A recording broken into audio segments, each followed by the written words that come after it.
Have you ever wondered why a seemingly all-powerful, all-loving God would unleash fire and brimstone on an entire city, erasing it and everyone in it from existence? Why would a God who supposedly values justice and love annihilate children, animals, and even vegetation in Sodom and Gomorrah? What was the real reason for such a violent act? And here's the real question: what if we've been lied to about the true purpose behind it? Today we're diving into one of the most controversial, shocking, and misunderstood stories in the Bible. Not just the sanitized version you've heard in Sunday school, but the hidden truth, the real reason behind God's destruction of Sodom and Gomorrah. A truth that's so controversial that it's been buried by mainstream religion, a truth that flips the narrative on its head, and it's not what you think. I'm an ex-Christian, and today I want to share with you what I've uncovered, and by the end of this video, we're going to unravel the darkest secrets behind this ancient story and reveal how it connects to hidden knowledge, your own spiritual journey, and the battle for higher consciousness that's happening even today. Are you ready to question everything you've been taught? Let's begin. But before we do, if you're into exploring hidden truths, uncovering ancient secrets, and questioning everything, then make sure to hit like and subscribe. It helps more people find this information, and it keeps you in the loop for future videos. The tale of Sodom and Gomorrah is found in Genesis chapters 18 and 19, and it's often taught as a morality lesson, a tale about the consequences of sin. But if you look closer, it raises more questions than answers. In Genesis 18, God hears reports that Sodom and Gomorrah are filled with wickedness. What kind of wickedness, you ask? The Bible isn't very specific, which is interesting. We're told that the people are sinful, but not what sins they're guilty of. At least not at first. And this vagueness leaves room for interpretation, and that's exactly what the church has capitalized on. To understand how deep this mystery goes, we first need to revisit the version of events you might have heard before, the one told in churches, Sunday schools, and religious texts for millennia. The Bible sets the stage in Genesis, where we're introduced to a God who's deeply dissatisfied with two cities, Sodom and Gomorrah. Their wickedness, we're told, has reached such an unbearable level that God sees only one solution: annihilation, fire, brimstone, nothing left standing. But before he unleashes this catastrophic judgment, God decides to inform Abraham, his loyal servant. Why? Well, the story doesn't really say, but Abraham's reaction is revealing. He's horrified, not just by the destruction, but by the inherent injustice of it. And here's where things get interesting. Abraham starts to bargain with God like he's at a flea market or on an ancient cosmic version of Pawn Stars. Abraham starts off big by saying, well, all right, God, what if there are 50 righteous people in the city? Will you really destroy it? Surely you wouldn't wipe them all out along with the wicked. And God, being surprisingly open to negotiation, he must have been in a good mood that day or something, replies, okay, fine. If I find 50 righteous people, I'll spare the city. But Abraham is clearly sensing that he has some leverage here, and so he's not done. He says, what if the number's just a little shy of 50, say 45? And God agrees again. At this point, you almost wonder if Abraham's thinking, wait, this actually works? So he presses on, inching his way down like he's trying to score a deal on a used camel or something. And he says, well, how about 40, 30, 20? And each time God says, all right, for that many, I won't destroy it. Finally, Abraham goes to 10 righteous people, that's it. And God agrees, probably leaving Abraham to wonder if he should have gone even lower. Could I have saved the city with just one righteous guy and a goat? But this is where the tension really starts to rise, because not even 10 righteous people can be found in the city. In fact, the only people deemed worthy of salvation are a man named Lot and his family. Now let's pause for a second and really think about what's happening here. God, this so-called all-loving being, gets a bad report card on Sodom and Gomorrah and decides the only way to deal with it is nuclear-level annihilation. Seriously, no second chances? No rehabilitation? Just fire and brimstone. Now, back to the story. God sends two angels to warn Lot, urging him to flee with his family before all the destruction starts. But the events that follow are very disturbing. That night, the men of Sodom surround Lot's house, demanding that he hand over the angels so that they can know them, like in a biblical way. So what is Lot, this so-called righteous man, the one God who decides is worthy of saving? What does he do? Well, let's talk about his shining moment of morality. Disgustingly, in response, Lot offers his daughters instead,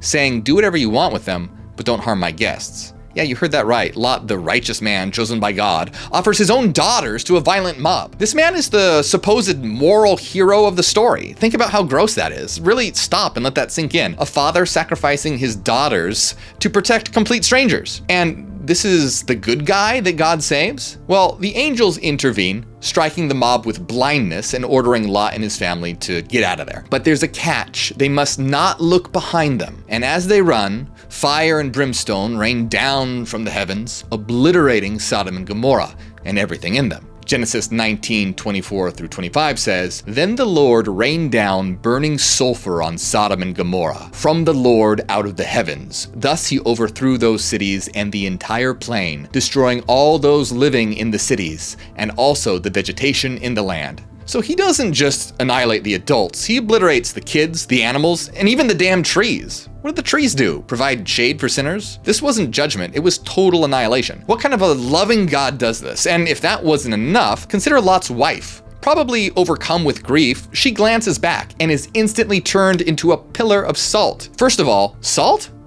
What the fuck? Second of all, think about that for a moment. A single glance, just a moment of grief or curiosity or even a reflex, and God punishes her with death. This is not justice. This is cruelty. This is the kind of punishment that sends a very chilling message. Disobey even for a second and you will suffer. Lot's wife was a human being and she was processing the devastation of her entire world. And yet for this fleeting moment of weakness, God exacts the ultimate penalty. Also, what kind of God demands such absolute obedience? What kind of God turns a grieving mother into a monument of punishment? This moment reveals something deeper about the God of the Bible, a being who values control and fear over compassion and understanding. By morning, the cities are nothing but smoldering ruins. Sodom and Gomorrah are no more. Now, as someone who grew up in a Christian household, I was told that this story was about God's justice. But even as a kid, something didn't sit right here. Why would a loving God destroy innocent children, animals, and even the land itself? First, why destroy entire cities if only some of the people were wicked? The Bible is clear that children and animals were annihilated. How is that justice? How does that align with the image of a loving, merciful God? Second, what does this story reveal about the supposed righteousness of Lot, a man who offers his daughters to a mob? He's hardly a paragon of virtue. So why is he spared while others are condemned? And finally, the most important question, was this destruction really about sin or was it about fear? Fear of what these cities represented, of what they were on the brink of becoming. What if Sodom and Gomorrah weren't destroyed because they were wicked, but because they were dangerous? Dangerous not to humanity, but to the God who sought to destroy them. What if they were on the verge of uncovering a truth so deep it threatened the very foundations of divine control? These are the questions we're going to explore, and as we peel back the layers of this story, we'll discover that the destruction of Sodom and Gomorrah is about much more than morality or punishment. It's about power, fear, and a cosmic battle that's still unfolding today. Now here's where it gets wild. According to a banned Gnostic text called the Paraphrase of Shem, Sodom wasn't a den of sin, it was something far more dangerous to God, a city of enlightenment. That's right, the very place the Bible paints as totally wicked was, in the Gnostic interpretation, a beacon of spiritual awakening. Let's break this down. In Gnostic thought, the word gnosis, which means knowledge or enlightenment, represents something far beyond just intellectual understanding. It's about awakening to the divine spark within yourself, realizing your connection to higher realms of consciousness, and transcending the illusions of the material world. To the Gnostics, this was humanity's ultimate purpose, to break free from ignorance and ascend to the realm of light. And Sodom, according to the Paraphrase of Shem, was on the verge of achieving this. The people of Sodom weren't degenerates. They were seekers. They were unlocking secrets of the universe, guided by beings of light who were helping them transcend the darkness of the material world. In this interpretation, Sodom wasn't a city of depravity. It was a city of gnosis, a place where people gathered to share knowledge and cultivate spiritual awakening. But this made them a threat. To whom?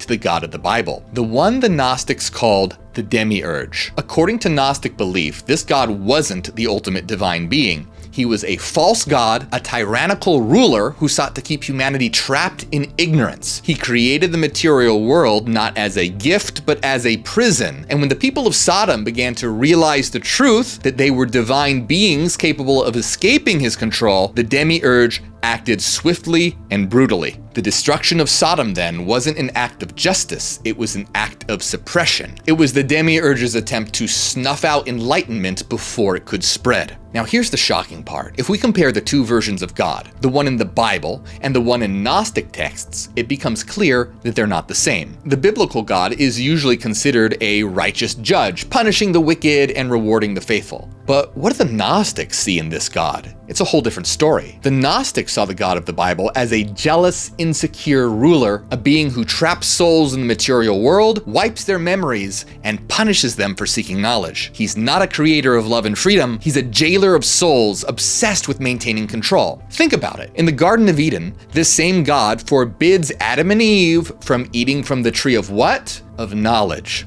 Why? Because knowledge threatens his power. And when humanity grows too intelligent, he sends a flood to wipe them out. Over and over, we see a pattern of suppression, a desperate attempt to keep humanity in ignorance. The story of Sodom and Gomorrah fits perfectly into this pattern. According to the Gnostics, the people of Sodom were on the brink of breaking free, guided by beings of light, spiritual emissaries who brought them knowledge and wisdom. They were awakening to their divine potential. They were beginning to see through the lies of the material world and recognize the false god who had enslaved them. This wasn't sin, it was liberation. And that's what made Sodom so dangerous. Their enlightenment wasn't just a threat to the demiurge's authority over the city, it was a threat to his authority over humanity as a whole. If the people of Sodom succeeded, others might follow. The chains of ignorance might start to break everywhere. So the demiurge did what he always does. He crushed the light before it could spread. He unleashed fire and brimstone, obliterating the city and everyone in it. Not because they were wicked, but because they were waking up. This interpretation changes everything. It forces us to ask, who was the real villain in this story? Was it the people of Sodom, as the Bible claims, or was it the God who destroyed them, the being who sought to keep them and all of us in the dark? Stay with me here, because there's even more to uncover. The Gnostic texts reveal not just the truth about Sodom, but also a way forward, a path to reclaiming the knowledge that was suppressed and awakening to our own divine nature. Now, let's talk about Lot and his family in a moment. In the typical biblical narrative, Lot is presented as a righteous man, the one chosen by God to be spared from the destruction of Sodom and Gomorrah. But when you take a closer look, Lot's actions are anything but righteous. First, there's the horrifying scene when the men of Sodom surround his house, demanding his guests, the angels disguised as men, where he offers his daughters to the violent mob. Is that really righteousness? Is that justice? Or is it just blind obedience to a God who values submission over morality? And then there's what happens after Sodom's destruction. See, Lot and his daughters flee to the mountains, taking refuge in a cave. His daughters, fearing that they'll never find any husbands to continue their family line, the daughters get their father, Lot, drunk and commit incest with him. 2 nights in a row.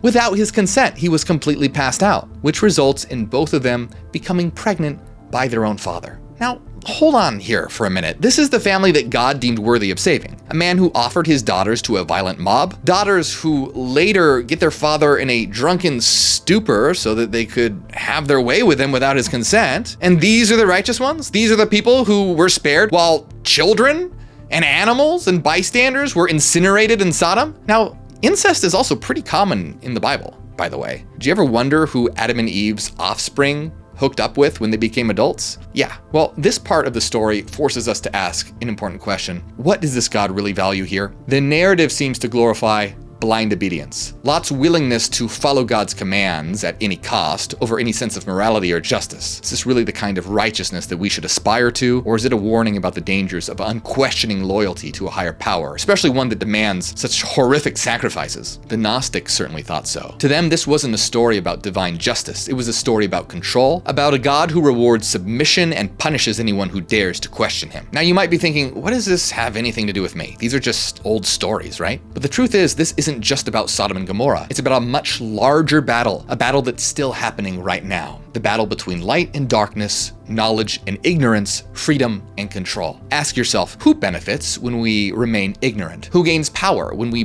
blindly follow authority, accepting their version of the truth without question? And who fears your enlightenment, your awakening, your ability to see through the illusions of this world? This is the same battle the Gnostics were warning us about. The suppression of knowledge, the glorification of obedience, the use of fear to maintain control. It's all around us. Look at modern society? Who controls the flow of information? Who decides what is acceptable to question and what is off limits? And what happens to those who dare to challenge the status quo? From censorship to propaganda, from the demonization of truth-seeking to the silencing of dissenting voices, the parallels are impossible to ignore. Just as the God of the Bible destroyed Sodom to suppress enlightenment, the powers of today seek to keep us in ignorance, using fear and manipulation to maintain their control. But here's the thing, you have the power to break free. Just like the people of Sodom were on the verge of awakening, you too can access the light of knowledge within yourself. You can question the narratives you've been told and challenge the systems that seek to control you and reclaim your divine potential. This isn't just about ancient myths, it's about your life, your choices, and your journey. Will you stay in the darkness,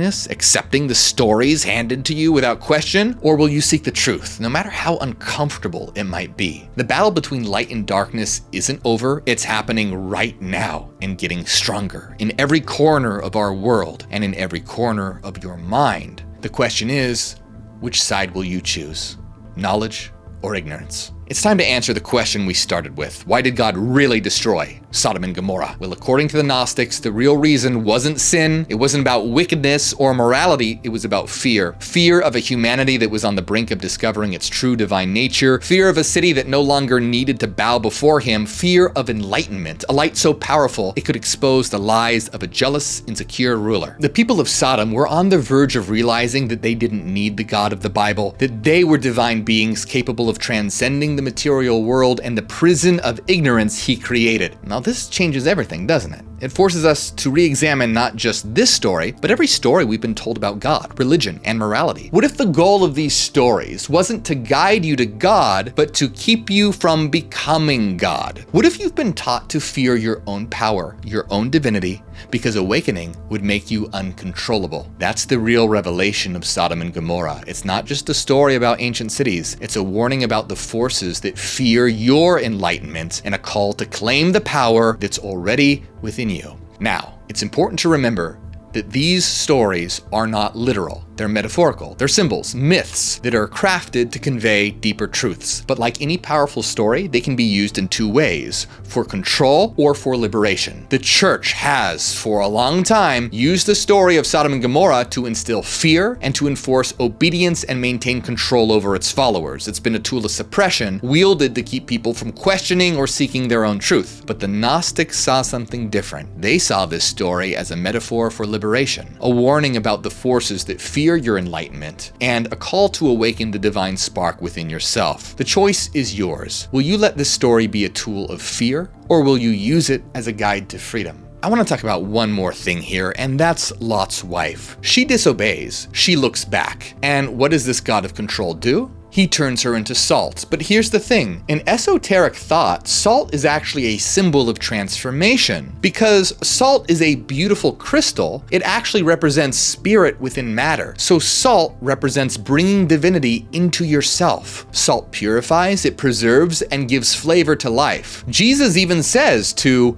become the salt of the world. So what if Lot's wife act of looking back, of feeling, remembering, questioning, was a form of defiance? Technically, in the Bible, it doesn't say that God was the one who turned her into salt. Maybe turning into salt was actually a transformation. She became a symbol of change, of liberation. As an ex-Christian, stepping away from the faith that I grew up with was not easy, and it felt like looking back at Sodom. But that's exactly what makes questioning so powerful. It's an act of reclaiming your freedom. When the forces of control try to silence you, suppress you, or punish you, you transform, you grow, you shine. And as they come at you with fire and brimstone, you stand tall and say, is that all you got? As the salt of the world, we'll unlock our divinity, we'll transform everything we touch, we'll change the world. So now I want to hear from you. What do you think about this interpretation? Was God justified in destroying Sodom and Gomorrah? Or was this an act of divine tyranny? Was it justice or control? And how do you explain the acts of Lot's daughters? Let me know in the comments below. I read every single one, and I'd love to hear your thoughts. And don't worry, I promise I won't smite anyone for asking questions. And if this resonated with you, there's a lot more to explore. I've got other videos diving even deeper into the Gnostic texts, hidden truths, and the battle between light and darkness. If you want to continue this journey, make sure you subscribe and check out my video series on the paraphrase of Shem and other banned texts. You don't want to miss what's coming next. And finally, remember this, the light is within you,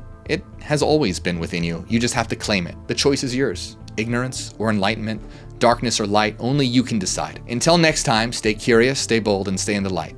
Watch my video, Is God Actually the Devil? Check out my new book, Neogenesis, Dawn of the New Mind, and hit the join button below to become a member.